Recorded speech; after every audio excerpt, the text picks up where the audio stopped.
তত্ত্বাবধায়ক সরকার বাতিল সহ সংবিধানের পঞ্চদশ সংশোধনীর বৈধতা নিয়ে প্রশ্ন তুলেছেন হাইকোর্ট। জানতে চেয়েছেন ওই সংশোধনীকে কেন অবৈধ ঘোষণা করা হবে না। বিচারপতি নাইমা হায়দারের নেতৃত্বাধীন বেঞ্চ এই রুল জারি করেছেন, যার নিষ্পত্তি হবে চূড়ান্ত শুনানিতে।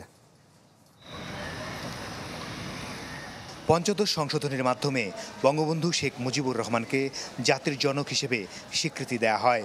এই সংশোধনীতেই বাতিল হয় বহুল আলোচিত তত্ত্বাবধায়ক সরকার ব্যবস্থা। এছাড়াও জাতীয় সংসদে নারীদের সংরক্ষিত আসন সংখ্যা ৪৫ থেকে ৫০ করা হয়। বিষয়টি নিয়ে রিট করেন ডক্টর বদিউল আলম মজুমদার সহ ৫ জন। সোমবার বিচারপতি নাইমা হায়দারের নেতৃত্বাধীন হাইকোর্ট বেঞ্চ সংবিধানের পঞ্চদশ সংশোধনী কেন অবৈধ নয় এ নিয়ে রুল জারি করেন। অ্যাটর্নি জেনারেল বলছেন, পঞ্চদশ সংশোধনীর ভাগ্য নির্ধারণ হবে চূড়ান্ত শুনানিতে। এই সংশোধনের মধ্য দিয়ে গণতন্ত্রহীনতার দিকে বাংলাদেশ এগিয়েছে।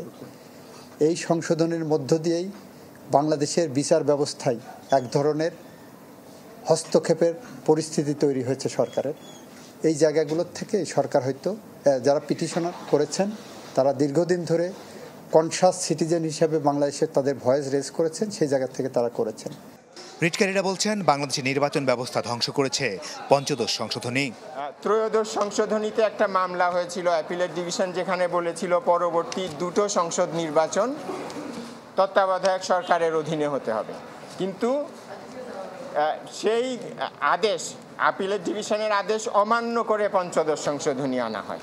আমাদের সংবিধানের ১৪২ অনুচ্ছেদে ছিল গণভোট করার বিধান, কিন্তু গণভোট না করেই এটা পাশ করা, পঞ্চদশ সংশোধনী পাশ করা হয়েছে সম্পূর্ণ জালিয়াতির মাধ্যমে, সংবিধান লঙ্ঘন করে, এই যে বিরাট বিভ্রান্তি সৃষ্টি করে স্বেচ্ছাচারীদের ভিত্তিতে পঞ্চদশ সংশোধনী পাশ করা হয়, এবং এটা বাতিল হওয়া দরকার।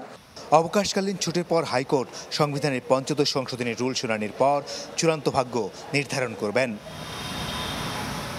মাসুদুর রহমান, চ্যানেল 24, ঢাকা।